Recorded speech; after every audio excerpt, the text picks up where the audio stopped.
Welcome, everyone. Welcome to our. I'm Liz Geyer, and I'm a Create a World collaborator. And I'm really excited today to be speaking with Lori Camden and Victoria McMahon to speak about what living sentiently is for each of us. We're going to also be exploring movement as a language of sentience through the lens of ourselves as observers. Last week, Janice and Deb spoke with you about the different principles that our Create a World collaborative team hold as a foundation for us all.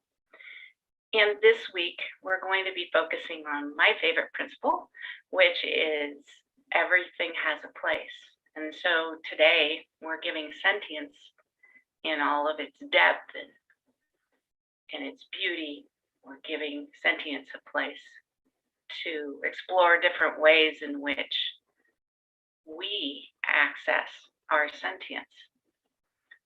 So there are a few specific ways that I access my own sentience. And one of those ways is in the language of writing the language of creation templates.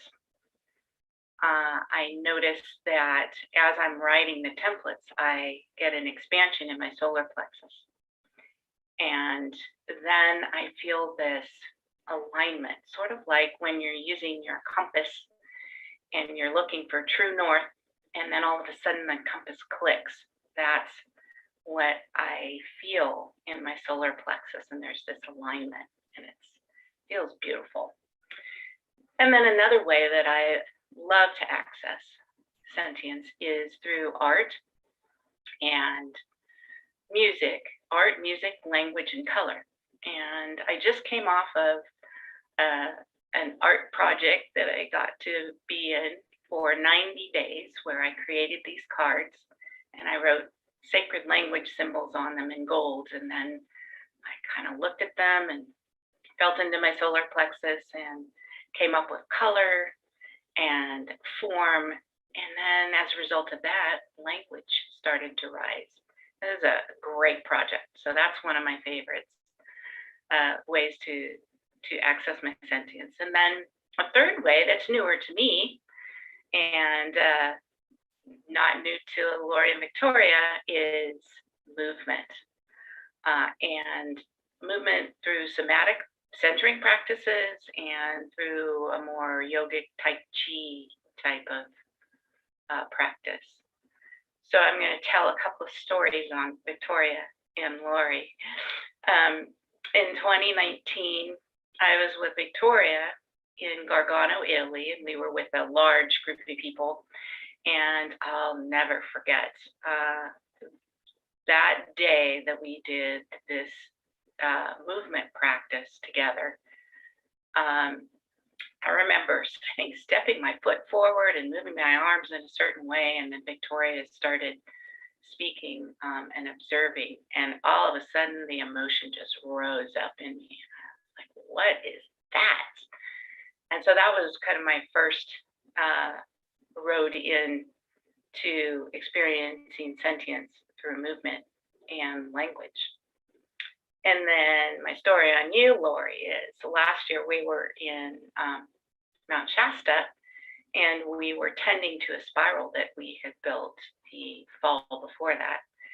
And I remember walking the spiral, and you were standing to the side of the spiral and doing kind of a Tai Chi type of movement. And as I was walking the spiral and observing you in this space, again, that the sentience of feeling you as this guardian rose up in me, and this emotion again rose up in me.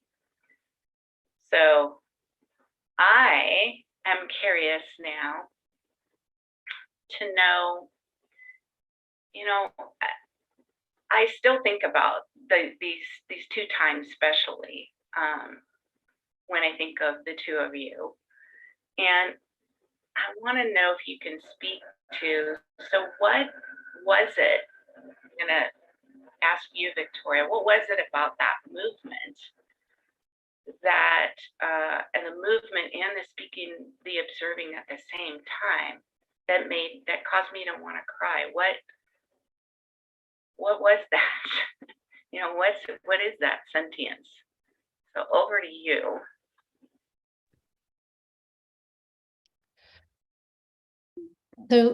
So what comes up for me is, as I remember those moments with you, is that I was observing you awakening into that sentience from the unknown access point of being sentient. Like a lot of times we think about our sentience as the solar plexus ping, like you talked about. And then there are times that our sentience communicates with us in ways that are beyond what our mind can register, can think about.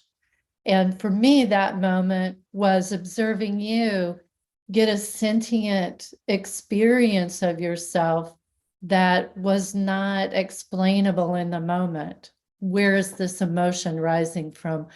Is it the movement that's creating it? Or is it the movement that's waking up this communication system in me that I may not have paid attention to, that it's more subtle, it's more beyond what we think of as the obvious body sensation like solar plexus. How's that experience for you as I'm saying that? Curious. Yeah, I'm getting chills. I am getting chills because it took me right back to the experience. And then also what'll happen for me when I'm in conversation with you both about these kinds of things is I'll get this kind of slideshow that goes through my mind of other experiences that I've had where I myself have had the chance to witness someone else's sentience awakening in them. And it's beyond, I mean, it's this reciprocal feeling, right? I'm getting emotional just thinking about it now, watching someone awaken into that. And then it comes back. So not only am I awakening into my own sentience, I'm then getting the reciprocal of someone else awakening at the same time. It's just incredible. So thank you. That was a beautiful way to speak about it. Definitely. So Lori, anything for you on that? Anything that came to mind? Yeah, I love that you brought up Mount Shasta in our gathering there, because I think about it awesome. Like I am in that experience of what I journeyed with like all the time, and being observant of the internal access points or registers of me connecting with creation was profound, and resting in that is like the container in which I held the experience. And as I walked the spiral, I too, like I was on the outside of the spiral, I was there. I was in the earth, yet light. And as I walked the spiral, very much like you shared, Liz, the emotion, because I stepped in and whoa, I was so like at the effect of the energy moving that it was a challenge for me to balance. And since I'm a balance fanatic, as I kept settling and settling and settling and settling, the emotion arose, and allowing the space to settle in that also. So the balancing of those sentient experiences is like what I love to play in. That's beautiful. So if I'm a new person, you know, to this world of quote sentience, which I was about 10 years ago, I didn't know what it was. I didn't even know that we had these quote registers within all of us, you know. So if I'm a new person coming into this experience of observing myself and observing other people, and I heard you talk, Lori, about registers, and I know in the Institute too, we've been talking about a lot about registers, and so I've kind of been honing in on people and trying to learn about other people's registers. You know, how do they register their sentience? Because I always thought it was the same as mine. You know, I always thought everyone feels this in their solar plexus. Well, everyone does actually. You know, you get sucker punched, you know, when there's dread, or when you're in flight or fright or flight, you know, flight or fright. So I heard you, Lori, speak about registers. So where do you register all those experiences? Do you register them like I do in the solar plexus, or other people I've heard speak that their entire body is, you know, they get a register there? I know sometimes the sentience for me is registered in the lower part of my spine, and that's where it starts, and then it moves to the solar plexus. So I'm just curious about that. So where do you experience that, those chills or that sentience? It really varies. And there's times when I would say the majority of the time, there's the actual sensory felt sense of being with myself. So I feel my feet on the floor. I feel if I am tall, or feel like I'm slouching or what have you. And those can be all over my body at any time. So I'm like in the play of really being aware of my feet, my crown, everything at all times. So with that being said, especially like in Mount Shasta, it was a great way for me to expand those registers into more of the non-tangible, if you will, or the non-physical connections, especially with nature. So my sentience really communicates with me also on the level of blending or being with nature. So if I see birds, or there might be like a plane that flies over, those to me over the course of many, many years of being in the practice are signals to me. So it's that blending of the inner landscape with the outer landscape, and then really resting in the ease of my body and the neutrality of my thoughts. How about you, Miss Victoria? You know, as you were sharing about how you experience yourself in nature, I was immediately drawn to the experiences that I've recently had as I'm preparing to relocate to New Mexico. And the first time that I had visited the area in many, many years. I was out on a hike, and it was, I'm going to say, a little similar to what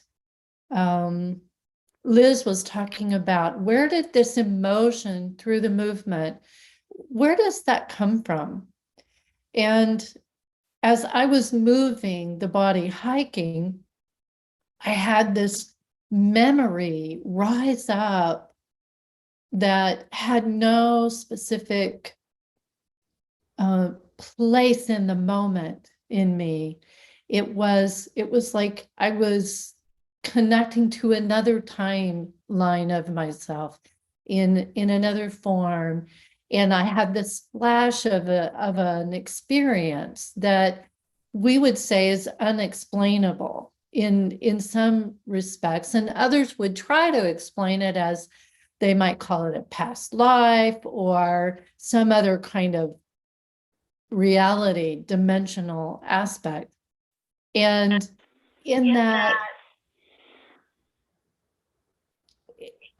moment,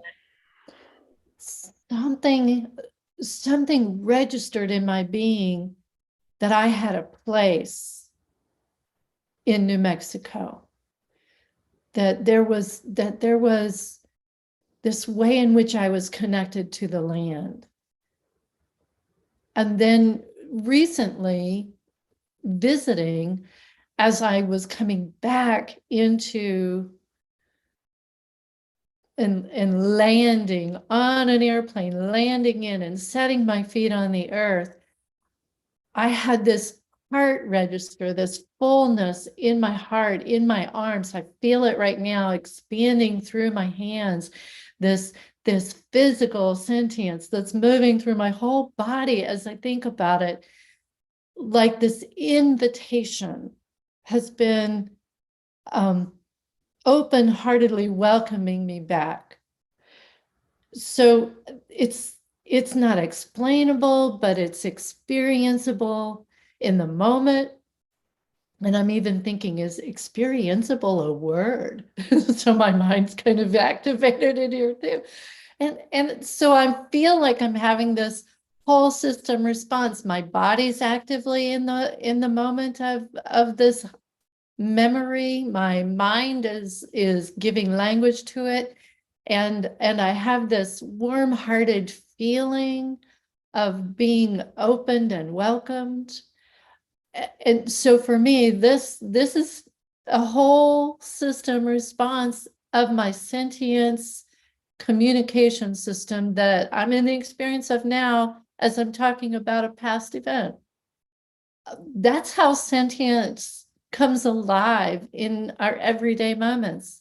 And I think of a new beginner, Liz, like you were saying, someone who's new to connecting to their sentient beingness can always pull up the memory of sitting and being in a sunset moment or in a peak moment in their life where something was fabulous or something was really heartfelt.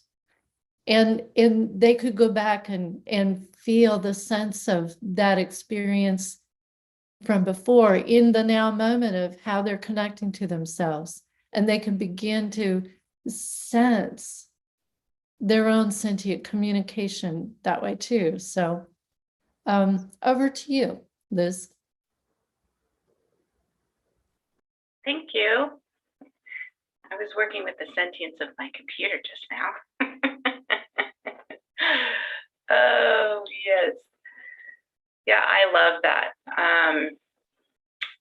I can really feel the sentient piece of when you were talking about being on the plane, Victoria, and kind of knowing you were coming home. I had that kind of the same experience. I was flying home the other day, and there was just this, I don't know, it was sort of like my home was calling to me, I was feeling it in my heart. Yeah, it was beautiful. So I want to know a little bit more about the movement piece. and how we combine movement with observing. So Victoria, I know that you're kind of the my term is poster child, the creator of combining observing with movement. And you know, we're all observers. We're constantly observing our lives and the people in our lives and the settings of our lives and the dynamics in relationship and things like that. But there's this specific practice that you began to have with yourself. And then we've kind of started to move it into an actual practice where we're moving and using this observing template, which is observing whatever we're observing, which has us be present to something, and then being present to something opens us up into something, and open up into something has us have. So that's the main template. And then you brought this movement. You brought this movement into it, and for me, what's happened when I choose to access sentience in the movement and in the observing template is I notice that I move. I can go deeper in what I'm observing. So maybe you could. I'm curious because we really haven't had this conversation of, well, where did it come from? So how did it start? How did it all begin? It began with a curiosity I had. I was sitting on my yoga mat one morning, and I was really aware that in my yoga practice, I'm always in an observing capacity in myself, observing how my body is moving through the flow and the poses when I'm holding a pose, and how the energy within the body is moving, even if the body is in its still point of a pose. And so I got curious. I said, I wonder what it would be like if I added the observing template into the experience of my movement practice. And it was really just like, I wonder what would happen if I did that. So I experimented and explored different ways of doing that. One day I would sit on my mat for a few minutes and get connected or centered, like grounded in my physical sense of being. I would start breathing. I would listen to what my body was saying, like I'm tight in my shoulders, or I feel achy in my hips, and I would just take a few moments to sit and listen. And then I would move a little bit, do some stretching into some yoga flow practices I do. And then I would sit and listen. And I would take that listening and I would write an observing template, observing, being present to the hips are achy,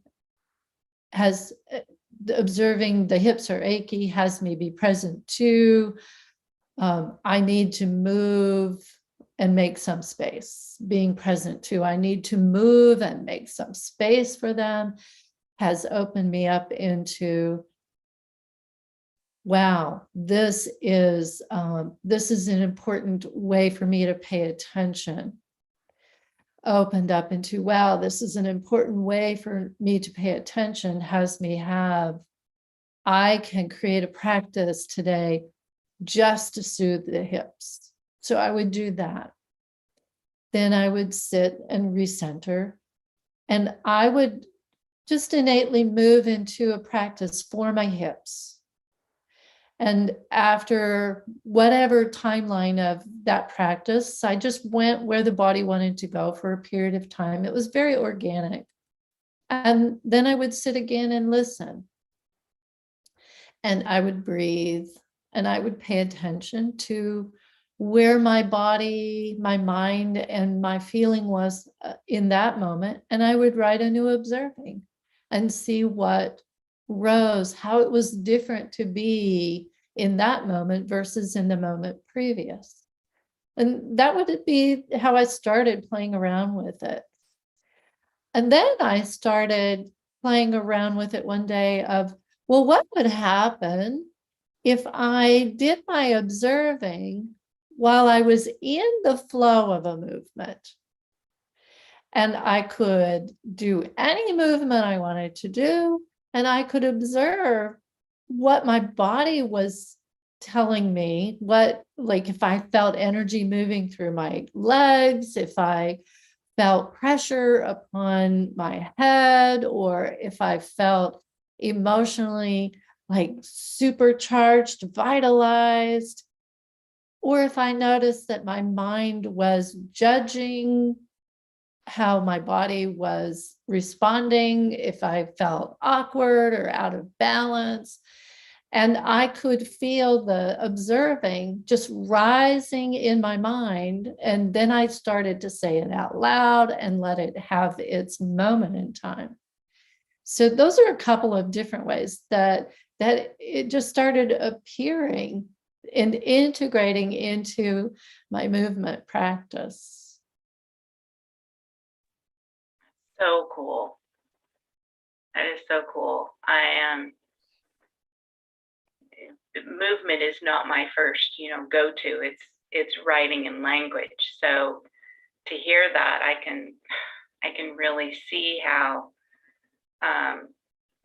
moving and being able to just observe at the same time is really that whole system response that brings us all alive, really. Even if we're sitting in a moment of stress and needing to observe, it's a great way to get access to the entire body.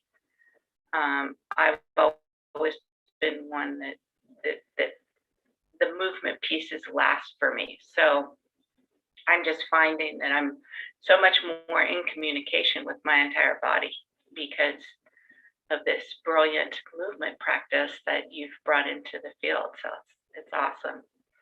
And then Lori, for you, I know that you and I have been working together with the Newfield material, and Newfield brought in somatic practice.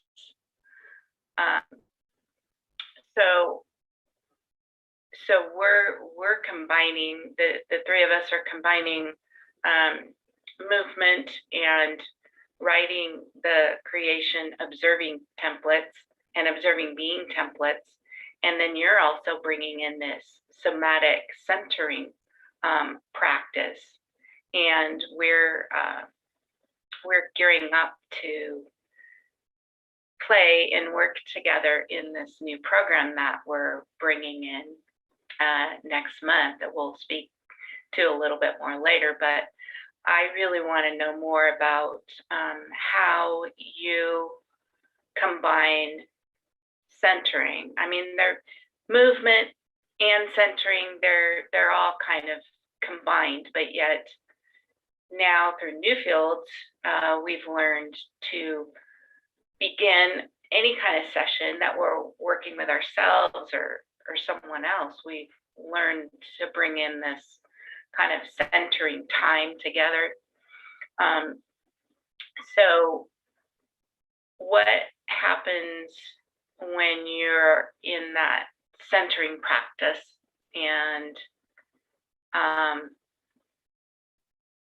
Does anything happen with observing in that moment? I would think that knowing you're you know, for if we're on Zoom with a group of people, or even when you were working with your retreats and things like that, what happens in the centering practice and observing for you? Well, I want to share in full transparency that there's a lot going on in my home right now. My husband just came home for lunch, and I have dogs and all kinds of craziness. So you might be able to hear external noises.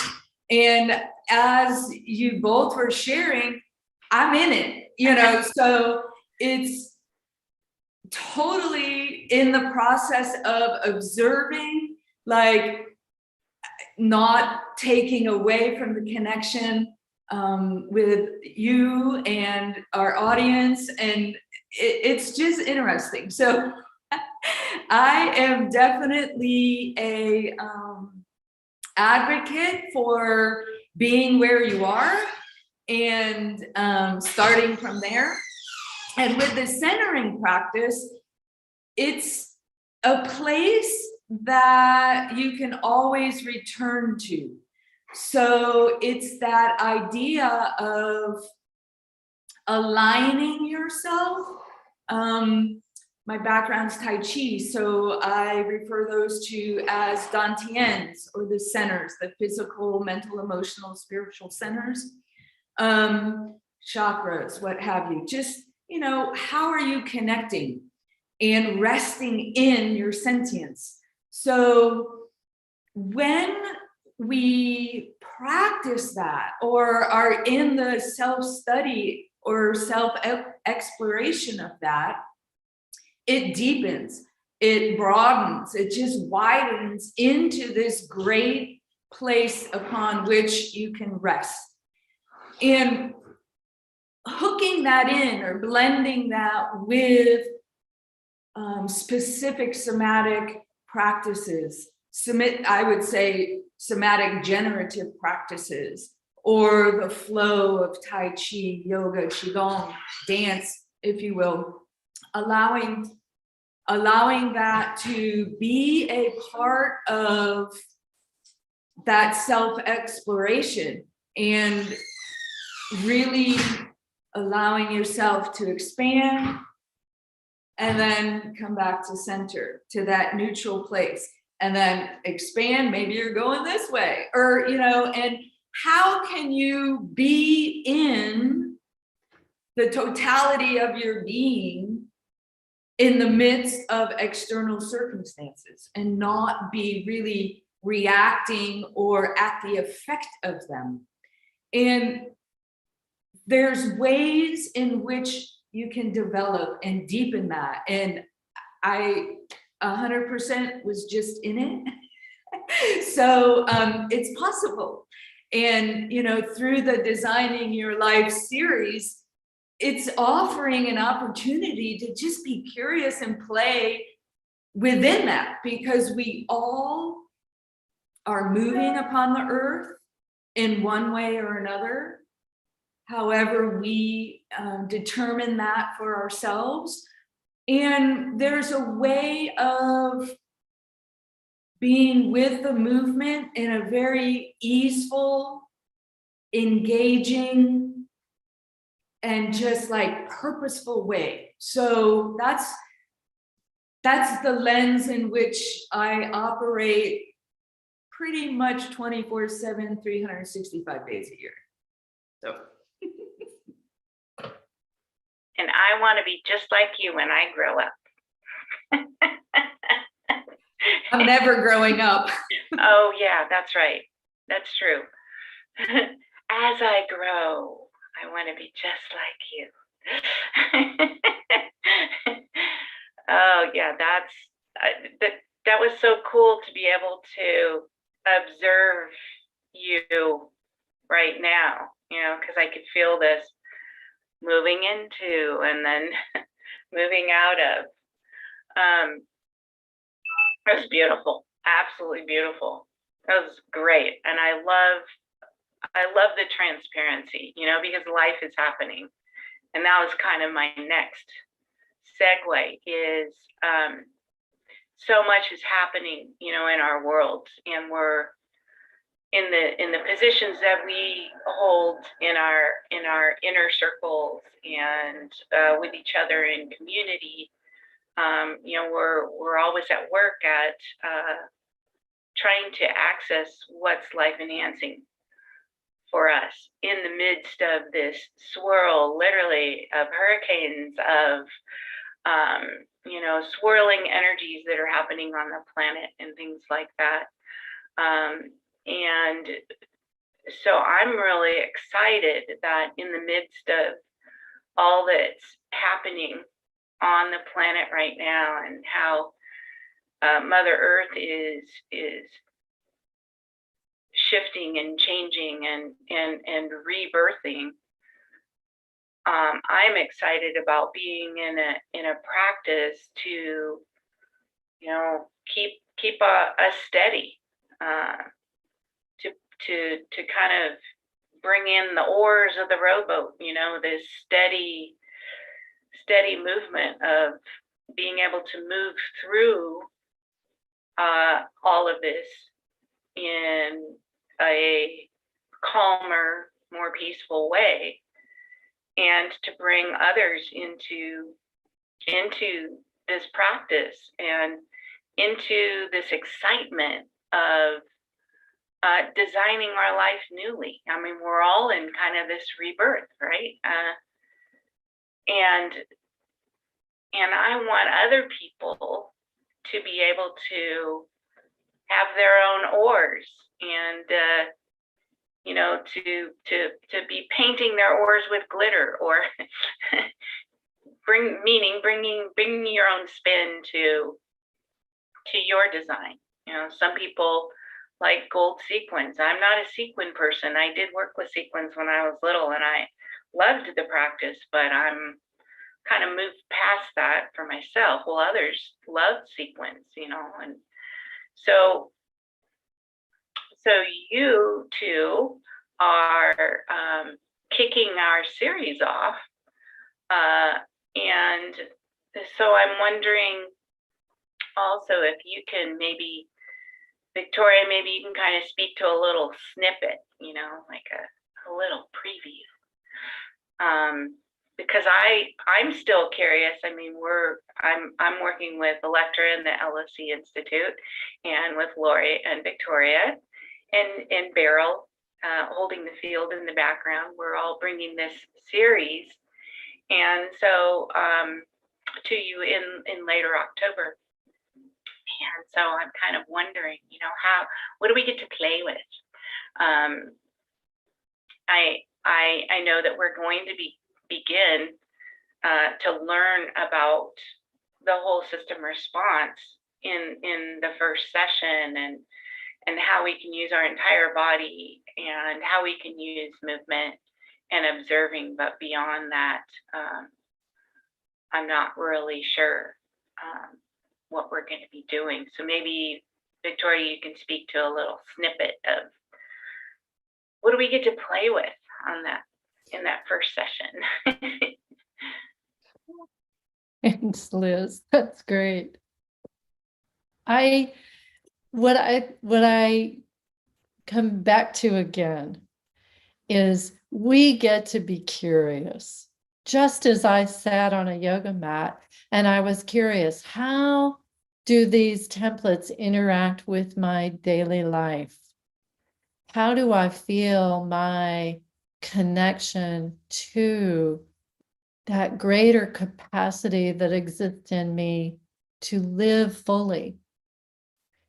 In designing your life, this series is about what is unique to me, and how do I connect to that unique design and create what it is for me to live my life fully. What does that feel like? What does that look like as a daily experience? What does that what do I imagine for myself? And And what do I, as we use the word crave, what do I crave my life to be for me? And all of that is about waking up, awakening those sentience experiences, the registers as we've been using, and in being fully immersed in our capacity to be that fullness that we crave. And that fullness is not only in the movement of our body, it is in the quiet moments and how we deeply experience who we are, not only for ourselves, but in our connection with others in our lives, with the world and the planet as she is going through her shifts and changes. We're also moving with her in those shifts and changes to experience the moving with in our daily experience so that we reduce that feeling of disconnect. And I think in these challenging times, as you were saying, that there are ways in which we may feel disconnected from ourselves and others. And designing your life is about remembering who and what you are and using these various observing generative practices in a way to build those muscles back up, not just physically through the movement practices that we may do that give you access to the greater body sensation, but that muscle of remembrance. I think that's so exciting to imagine that we could come together in a community and support each other and to be in our own experience as we're exploring and developing our unique sentient design, but also to interact with others and experience how others are in their unique designs too, and what they want for themselves and what they're experiencing. So it's centering, it's sentiently moving with the body, with the breath. It's about exploring in community and sharing who we are. And it's all created within a safe space that we are with each other. And I think that's so important, that how we hold safe space for each other, it frees up and gives us permission to play, maybe feel messy in moments if that is what arises, and also feel the exuberance of claiming, oh, that's who I am.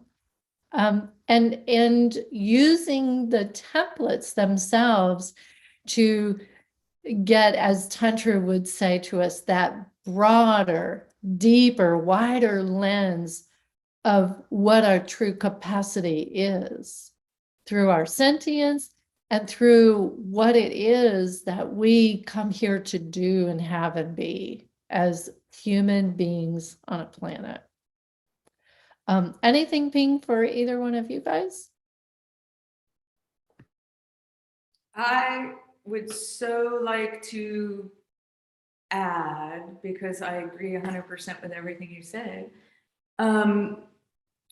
It's also a way in which not only creating the balance of the movement with how the thought processes, but it's the way of shifting languaging to create your life generative, life enhancing language versus life depleting or life defeating language.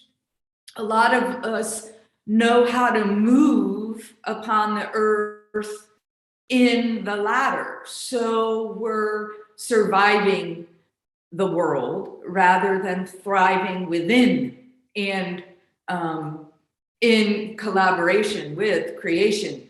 So how do we shift, not shift, how do we create the balance between those things? Because the languaging is a mind, mental thinking aspect of our being, the physical sensations and the physicalness being of us. So it's like, how do we just create space for both? Really developing the strength, stamina, capacity to be with it all, the potentiality and the creativity of what is really able to be presenced in a shared community. Liz, how about you? Yeah, oh, that's incredible. Yes, I love, so first of all, when you were speaking, Victoria, the slideshow was going and I was remembering back to when I first started writing the creation templates 12 years ago. And at that time, it was more of an individual kind of a practice. And I had my head down for 2 years writing those templates every day. And what I'm excited about is, for me, it was, I got to do this, and I hear everything that you're saying, Lori, about developing life-enhancing language rather than life-defeating language. So when I first began, that's what it was all about. And now what I'm thrilled about is bringing in these enriched practices to go along with the writing of the templates, and being able to have this what I call a toolbox, of these different ways to get access to who we are. For me, that's the bee's knees. I mean, being in this practice and then being with you, being with others. Because when I first started, I didn't know many people in our community, and as time went on, what I noticed was sitting with others and being in the writing of the templates made everything easier, and it was really, really fun. Really fun to have that both and exchange. And the both and is huge for me right now, also, and for us. I know many of us in our community who've been writing the templates for a while, and some who are new to it. We're feeling this angst, and we're learning now that the angst is actually, well, I call it jet fuel. It's fuel, and being in a safe space in this beautiful community, I'm getting chills saying this, with all of you in this kind of a practice, you can think to yourself, well, I'm not much of a writer. This sounds really hard, but oh my gosh, sitting in this space with others, sharing this angst and being with what's happening now creates such an enriched field of experience. So being able to sit with others in connection in this safe space where we're all in it together, we're all in this kind of life raft together. It makes the writing of the templates such a deeper, broader, wider, more expansive experience. So not only are we experiencing our own language in designing our own lives, because we as the facilitators are also going to be moving along with everyone as participants. We're going to be writing the templates and experiencing the movement. And then we'll be able to also be in this enriched environment with all of you who choose to come and design your lives alongside us. And I just see it as this incredible practice with many people sitting together, kind of like a council of artisans, so to speak. That's kind of what I see, right? I've been studying with a student in world history. Actually, we're talking about feudalism right now, but also about at a time in world history when artisans were really revered, so to speak. And that's how I see this birthing of our new program. So it's just a beautiful thing. And I also want to speak to a little bit about kind of the formatting, because we're moving into a new way of being with learning. And I'm really excited about it because I'm an educator and I come from the model over 40 years of educating of I'm the teacher, you're the student. Here's what we're going to talk to and speak about today, and this is what you're going to learn, and then you're going to go home and you're going to practice. Okay? So that's kind of been the model. Although there are many innovative educators out in the world who have been practicing this model that we're proposing. So it's kind of the reciprocal model where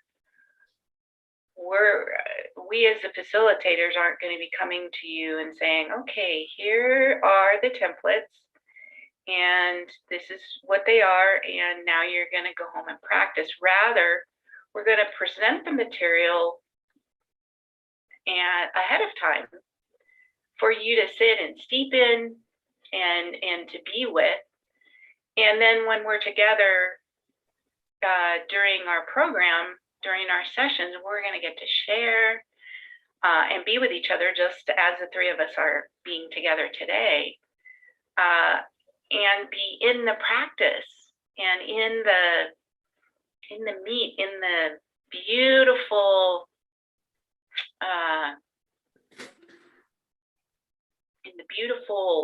landscapes that we've created, the beautiful gardens that we've created as we've been with the material ourselves in the space of our own homes.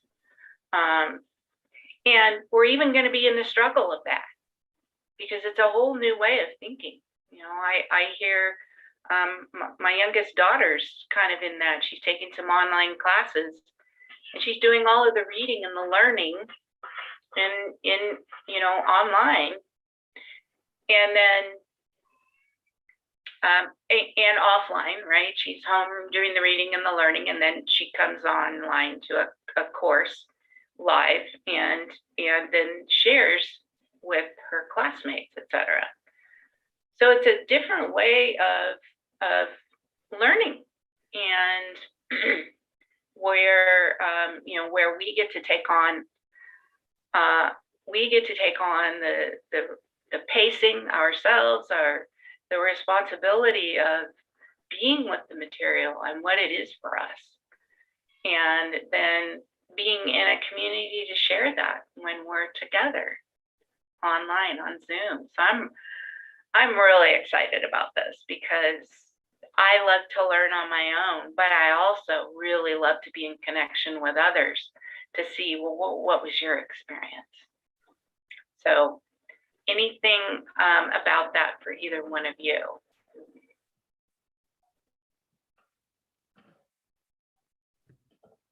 I'll pop in. I love the idea that we're on a boat together in the experience of this.